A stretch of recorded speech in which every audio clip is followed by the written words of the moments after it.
Hi, welcome to our first session, our Diet-Free Confident Me course.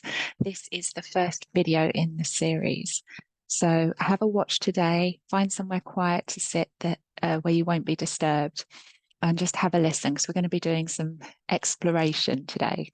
And then later in the week, we'll have a call. So I want you to grab a pen and a bit of paper just to jot down anything that comes up for you that we can then discuss later in the week when we come together. So I'm just going to share my screen with you. So we're going to look at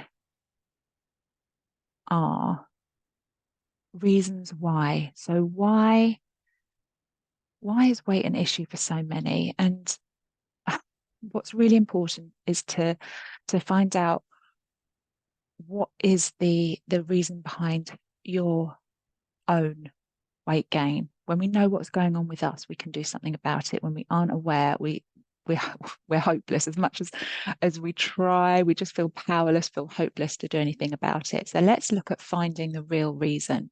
Now, I speak to a lot of women and men, but mainly women, about their beliefs as to why they feel they are overweight. And as you will not be surprised to hear, most of us blame ourselves. It's my fault because, and the top one is always, I have no willpower. It's my fault. I have no willpower. I just can't help myself. I don't have an off switch. I can never just stop at one. I have a sweet tooth. I feel like I'm missing out if I don't have it all. This particularly can happen when you go out for dinner or if there's a buffet or something, you don't want to miss out. Some people believe that they're weak and they lack self-discipline. The belief, I can't motivate myself. I don't exercise enough. Even I hate exercise. I have no control. That should probably be higher up the list. I hear that a lot. I have no control. Now, the interesting thing here is these are all beliefs. Are they really true? Now, if we tell ourselves something on repeat, especially, I have a sweet tooth, that is a belief that you are imprinting every time you say it to yourself. So what unhelpful beliefs do you feel that you could be saying to yourself? Any of these, or you may have others that they have reminded you of. What unhelpful beliefs do you have about it being your fault that you are overweight?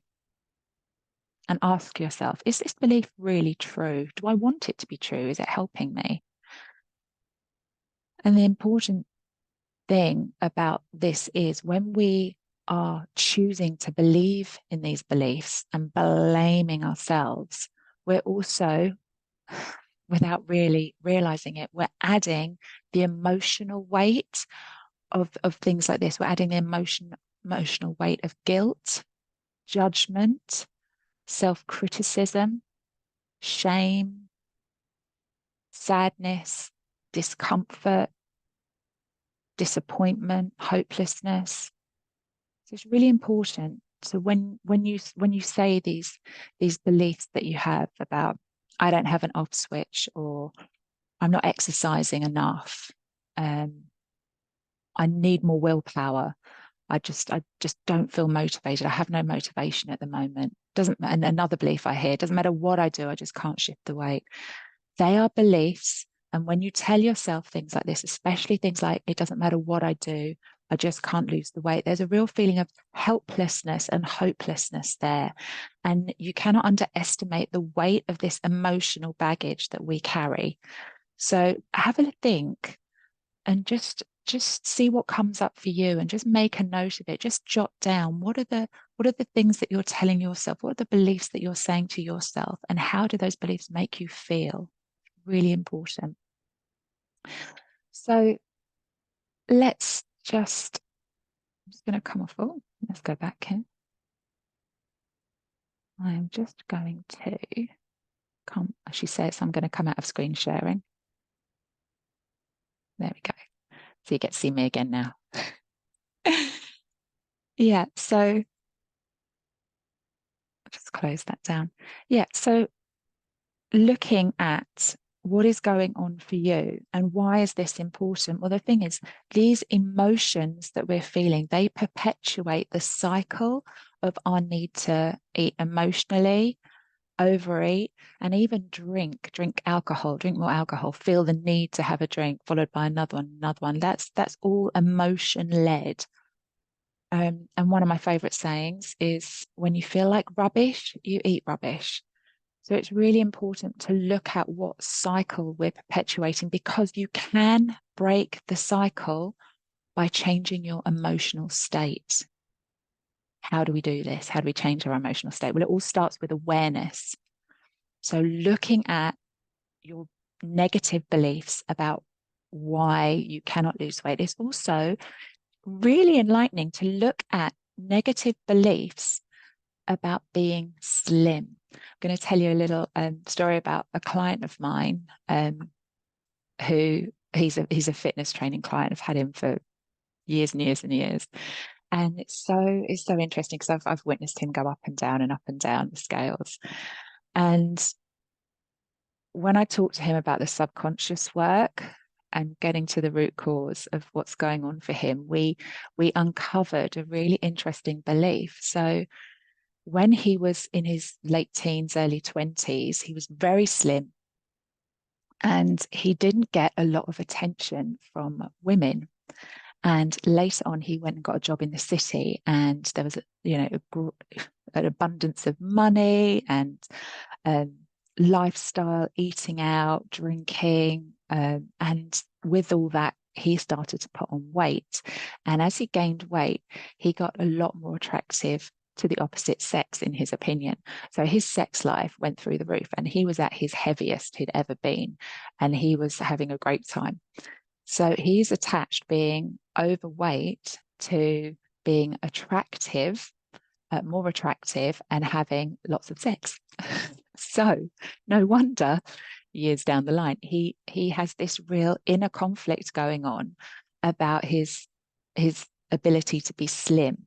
So he's attached being slim to being less attractive, which is really interesting. It's interesting to get a man's point of view, because for most women, it's the opposite. So let's look, what are your negative beliefs about being slim? Now, you may think, I don't have any, but I'm just going to share a few with you now because they might trigger something for you.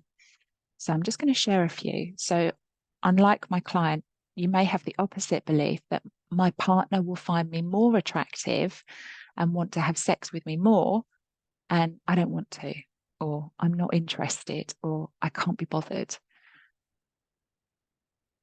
Another interesting belief, especially when you've been carrying weight for a long time, it's the change in the elasticity of the skin. So you might have a belief that my skin will be baggy, I'll look awful, I'll look grotesque, I'll look hideous. One I hear often, I'll have to give up my favorite foods. I'll have to stop drinking. I'll have to stop eating chocolate. I'll have to give up cake. There's a price to pay for being slim. That's an interesting belief. There's a price to pay for being slim. Being slim is miserable. You just have to live off rabbit food. Another one, I'll have to throw away all my clothes. They won't fit me anymore. I'll have to buy a whole new wardrobe, and I can't afford to do that. How about I'll have to exercise more. I'll have to spend my life at the gym, and I'd hate that.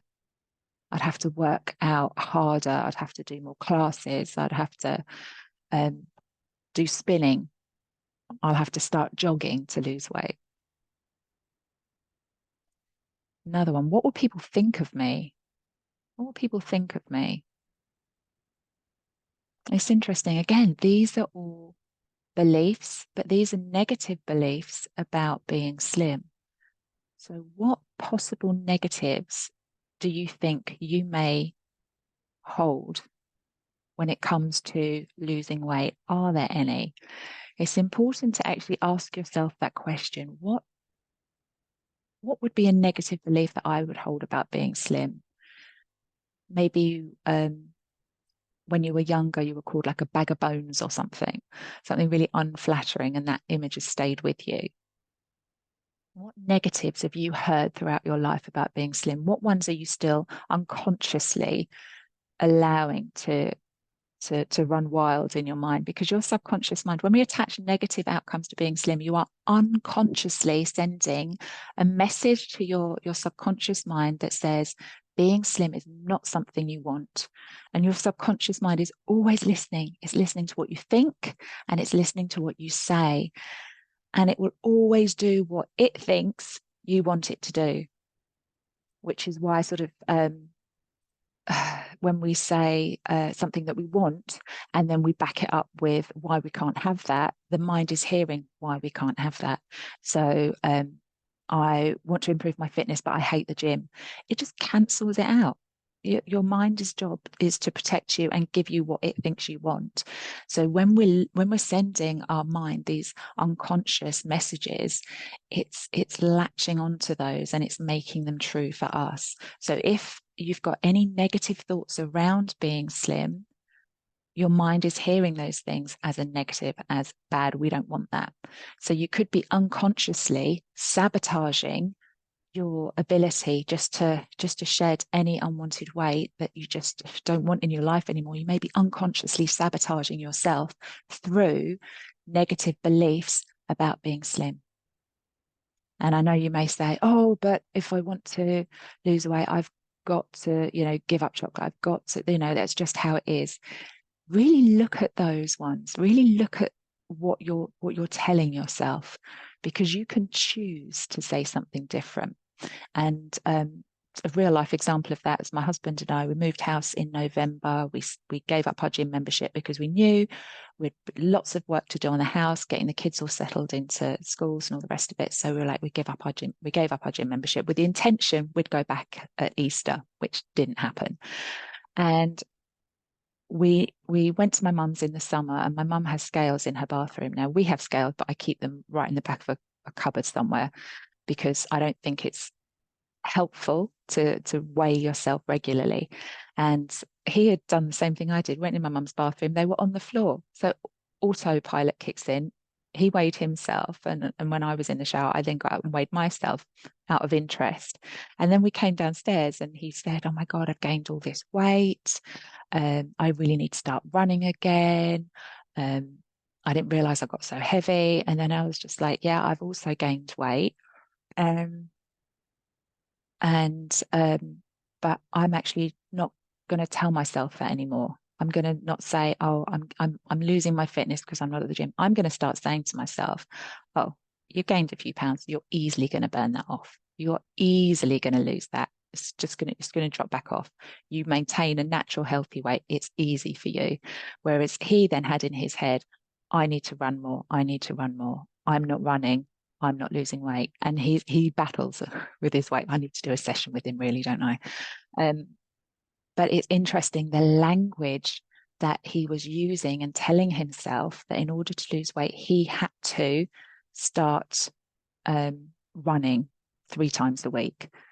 Whereas I really am not that much of a fan of running, but I just said to myself, I'm going to stop telling myself that I need to go to the gym. I'm going to stop telling myself that and just say my body is going to find its natural equilibrium and it's going to easily just drop these extra pounds. And I tell myself every day, I'll share with you another time what I tell myself every day, but it's important to listen to the mindset you go to as your beliefs around being slim and shedding weight and exercise. Really listen to what your mind is doing. There's in my work and in my studies, there have been an accumulation throughout my colleagues as well, my teachers, that there seems to be three top reasons why people hold on to weight. So this I'll share with you some of the insights here, but the top 3 beliefs around holding on to weight is either to punish, to protect, or to prioritize you. To punish, to protect, or to prioritize you. So when we are holding on to unexpressed feelings, unexpressed hurt, unexpressed anger, unexpressed resentment, it can cause us to feel guilty. It can, especially when the resentment and the anger is towards someone that you love, like a partner or a parent. There is so much frustration there because you are angry, but you can't really express it because you don't want to hurt that other person. So you feel guilty for the feelings that you have, and you hold on to it. And this similar type of thing could it might not be those particular emotions, but something similar to them you could be holding on to, like a real sense of duty, and then that comes with guilt because you might not like the person, but you're supposed to like them, you're supposed to love them because it's a family member. So there's a whole heap of guilt around that. We could go there, and it can be quite. We all have challenging family members. It's not unique to us. Everybody has challenges within their family dynamic, and there's a lot of guilt there. And it's important to look at where that guilt is going. So feeling guilty, feeling resentful, feeling angry, not feeling heard. We tend to push those feelings down, and we feel so guilty for even having those feelings in the first place. So we punish ourselves, and this is where the unconscious overeating can come in, for example, and then you sort of hide the evidence because you don't want anyone to know that you've been overeating. So overeating is a really useful tool to suppress what we're really feeling, pushing our feelings down using food. Our stomach is our emotional center. It's like our second brain. It's got all these, it's our enteric nervous system. So it's an emotional place, and it's where a lot of our emotions are seated. So pushing those down using food is actually fairly logical when you think about it. So you could be using the weight to punish yourself. Another way you might be holding onto the weight, another reason you might be holding onto the weight, is in order to protect yourself. So at puberty, our bodies start changing, and for us females, that can come with some unwanted attention from males as well as from females. It's not always from men.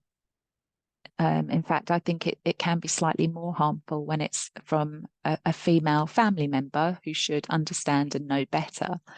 So it could be a mom, your mum or your aunt who's commented on your growing breasts, for example, or your bottom getting, more full, or your hips getting wider, making like a sort of a negative or derogatory comment about it. It could be the boys at school noticing your body changing and teasing you. So many of us young women went through that. And what those events are doing is making us feel embarrassed, making us feel humiliated, making us feel awkward within our own bodies, feeling quite ashamed, really, of what's happening to us when we have absolutely no control over it. So this creates a feeling or a need to want to hide our bodies from the unwanted attention. So gaining weight is a very practical way a young girl can actually hide in their own body. Is again sort of a desire to be less attractive, especially when a young girl may experience a frightening scenario. And this has come up in sessions as well, where a young girl has suddenly been noticed by a gang of boys because she's not sort of the young 12-year-old anymore. She's becoming more curvaceous.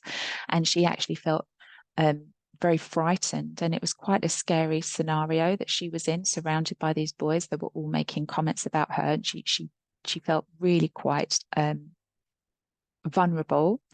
And she unconsciously decided that she was going to gain weight to protect herself from this unwanted attention. So it was a direct relation to finding a way to protect herself, to keep her safe. She had to become less desirable. And the only way she knew how, she had no other options, this is where she lived, was to gain weight. And it's also very common with victims of abuse, wanting to sort of change and protect their body, hide their body. And again, it comes up, people who have been made to feel ashamed of their sexuality. They want to be less attractive. So weight is a very useful tool in order to do that. And sometimes childhood experiences can make you feel too small, too weak, incapable, too little. So the child can then suggest to themselves that they need to be bigger. The only way to get out of their situation is to be bigger. They desire to be bigger. They long to be bigger because it would solve their childhood problems. And in one regression that Marissa did, there was this young woman who was struggling with her weight. And when she went back in scene, she was the youngest of two sisters. And the older sister got to watch TV with the nan, and the younger sister got sent to bed. And she was in a dark room and the door was shut. And she was too little to reach the light switch. There was quite a Victorian house that's quite high switches. She was too little. She couldn't reach the light switch. And she couldn't also reach the door handle because it was really high up. So she was just dreaming of being bigger, because if she was bigger, she could reach the light switch. If she was bigger, she could open the door and go out. Even if she was bigger, she could go and sit with her sister and her nan and watch the TV and not have to go to bed. So being little was such a negative for her mind, and all she insisted upon and demanded of herself was that she needed to be bigger. So she was saying things to herself like, I want to be big, I need to be big, because being small is a real negative. And when you're a child, that's all very well and good, but to keep insisting on that and throughout your life, there comes a point that it's not helpful. And there were a couple more scenes she went to as well in regression that was all to do with wanting to be bigger. And then as an adult, she was then struggling because she was her weight was then affecting her health. So it was really interesting to see what she went back to.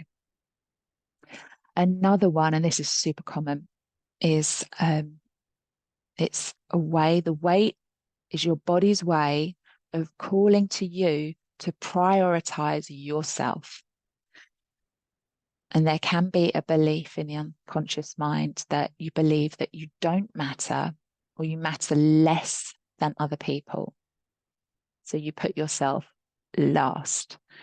And when you continue to do this, your body tries to find ways, your mind tries to find ways that you will notice you. So it can happen after having children, for example, because babies then become the priority. So you neglect your own needs, or you learn to neglect your own needs. But as the child grows up and you become less and becomes less needy, you're still in the habit of neglecting yourself. So your body may gain more weight in order to get you to notice you to do you.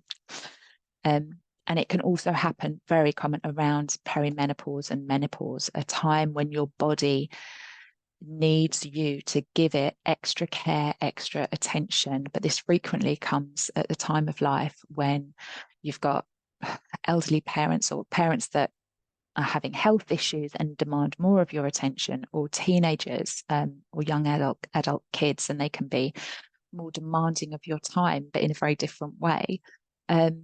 A husband maybe that starts to do less at work, so is around more, and again taking up some of your priority, and the weight can go on and make you feel really uncomfortable in your body. And if you're feeling uncomfortable, it's your body's way of going, hello, I need some attention here too.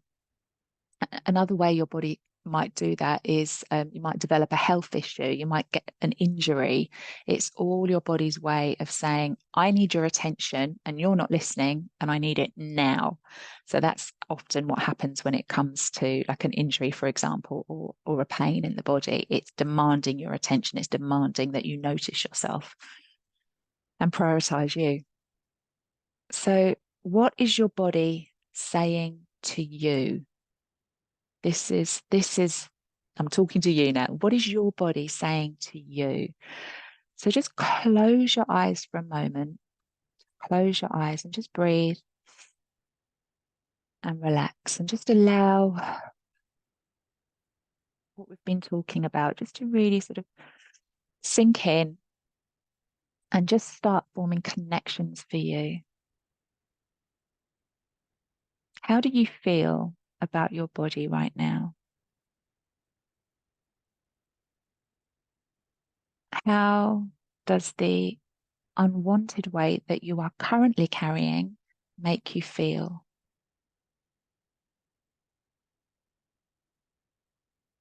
Focus on that feeling. Where in your body do you feel that feeling?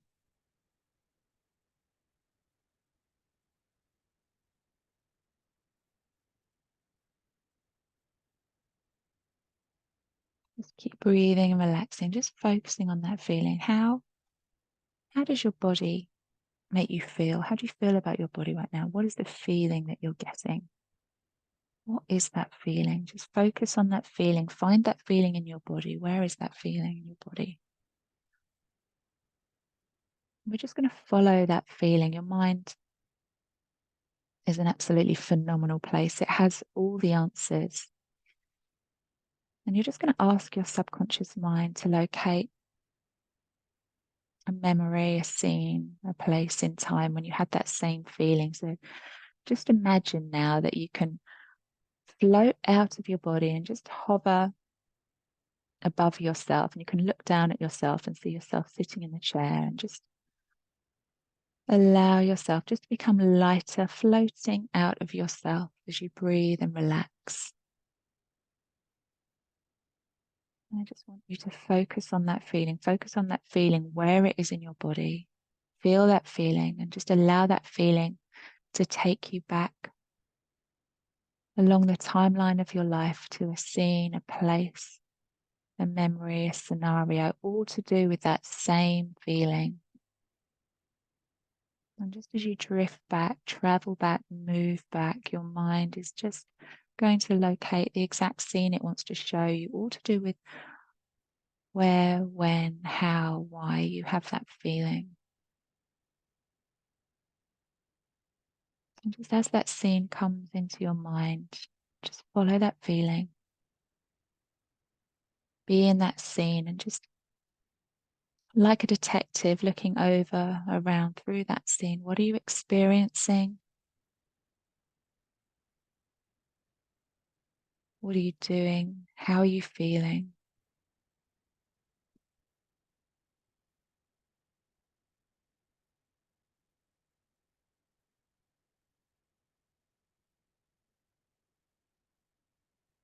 What is going on for you in that scene?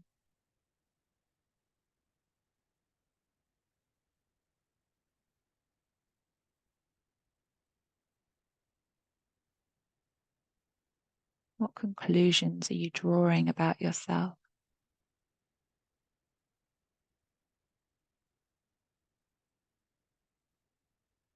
What emotions are you finding you're unable to express in that moment?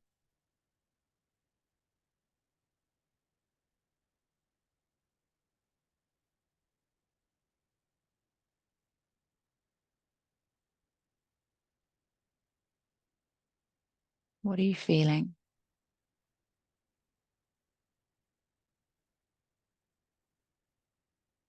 And now just breathing and relaxing,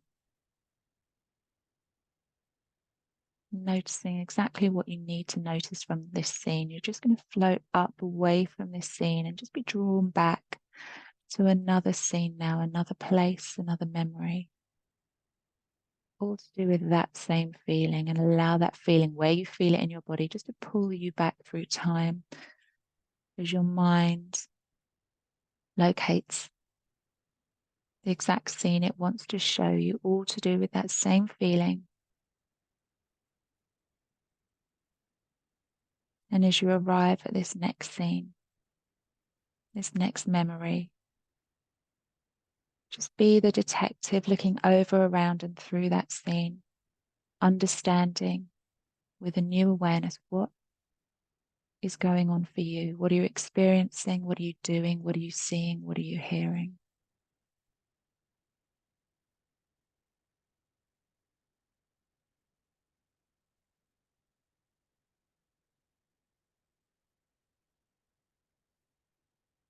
What is happening in this scene?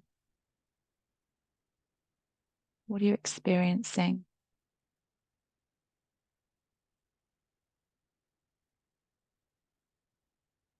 And most importantly, what are you feeling?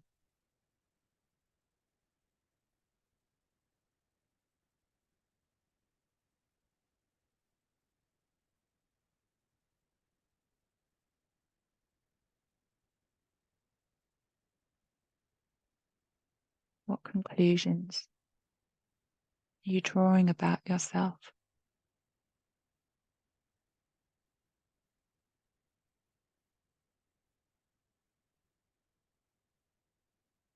And you're just piecing together like pieces of a jigsaw puzzle.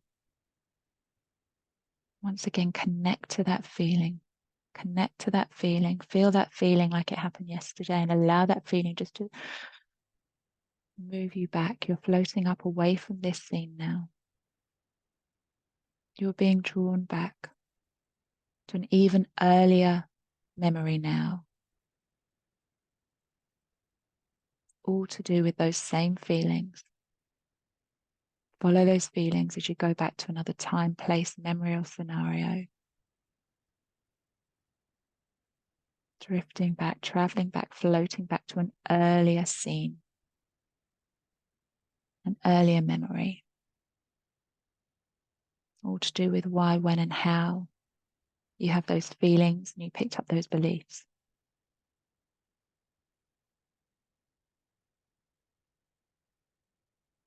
Be in that scene. What are you doing? What are you seeing? What are you experiencing?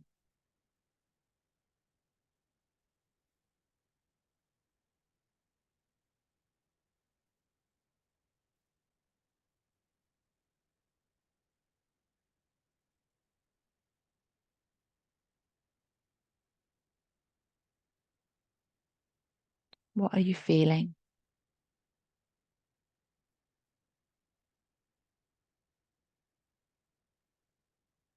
What beliefs are you forming about yourself?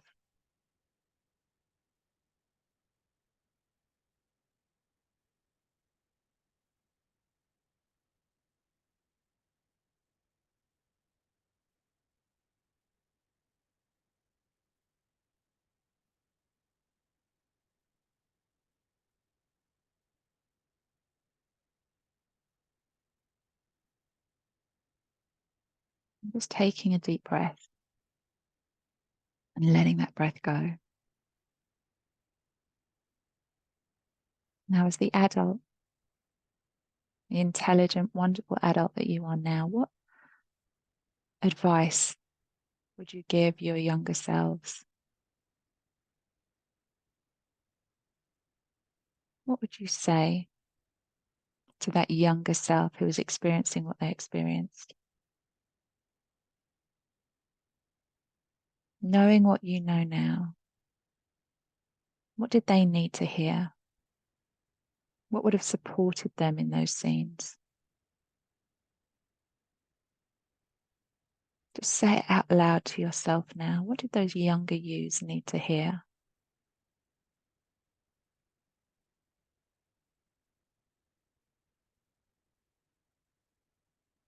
Say it.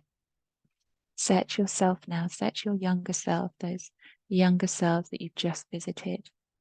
What did they need to hear? It's not your fault. You do matter.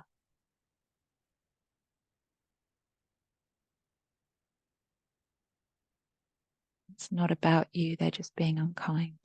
What things did you need to hear? Say those to yourself out loud now.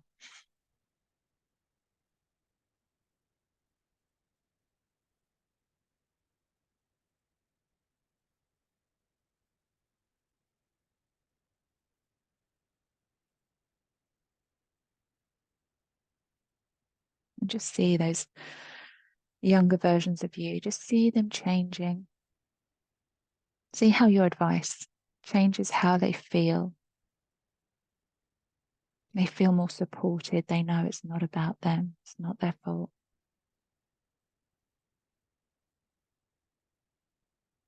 They are enough. They are worthy and deserving. They are so lovable.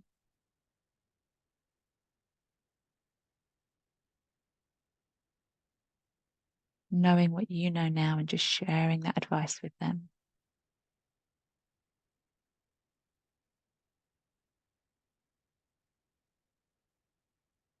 And just floating back up now, floating all the way back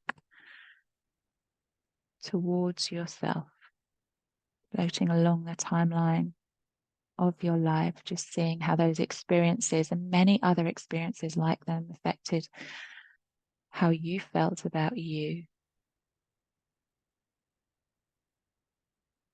Just coming all the way back now, seeing yourself sitting in the chair where you are now and just merging back into your body, floating back into your body with a new awareness, knowing that those scenes and other scenes like them in your life have caused you to come to certain conclusions about yourself.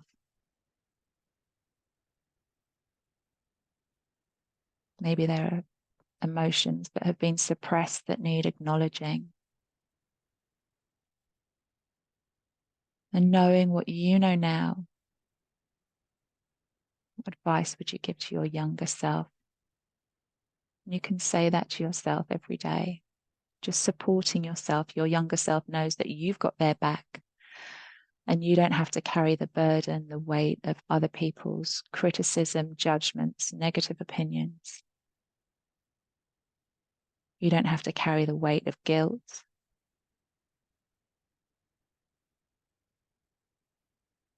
You don't have to carry unhelpful beliefs. You get to choose now because you're an adult. You get to choose. And just with this new awareness now, just slowly bringing yourself back into the room.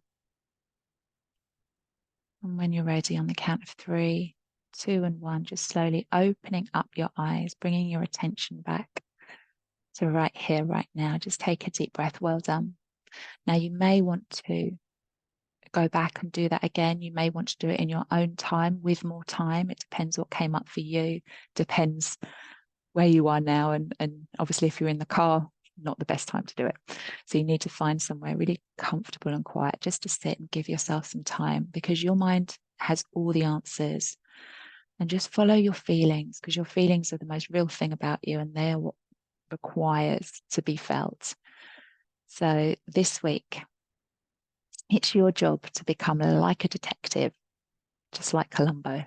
Become a detective. Listen for your thoughts. What's going on in your head? What is going on in your head? What are you holding on to that's really not serving you right now? This isn't about anybody else. This is about you prioritizing you and you doing what's in your best interest so that you can live in a happy, healthy body that serves you well.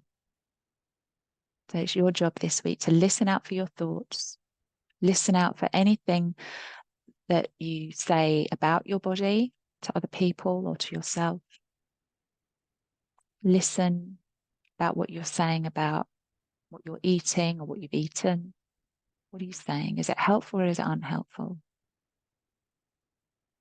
Listen out for unhelpful beliefs along the lines of, I need to exercise more to lose weight, or I need to stop drinking so much if I want to lose weight. Just listen out for beliefs that you can choose to change. So just become aware, and anything that comes up, just jot it down, write it all down.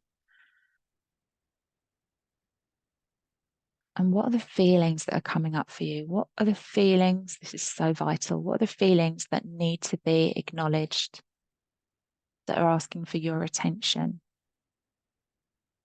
Are you feeling angry? Are you feeling frustrated? Are you feeling unheard, unseen?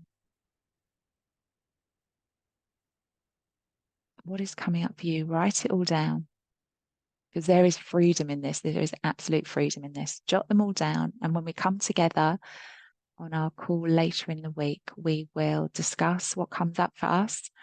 And we're going to reframe them. We're going to start to tell ourselves a better story, one that is actually in line with what we want.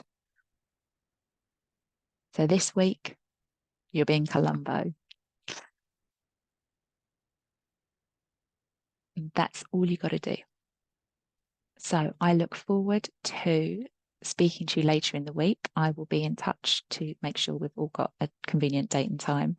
And yeah, let me know how you get on. And you can also leave any comments in the group where this video will be. And I look forward to seeing you soon. Take care. Have a really great rest of the week. Bye.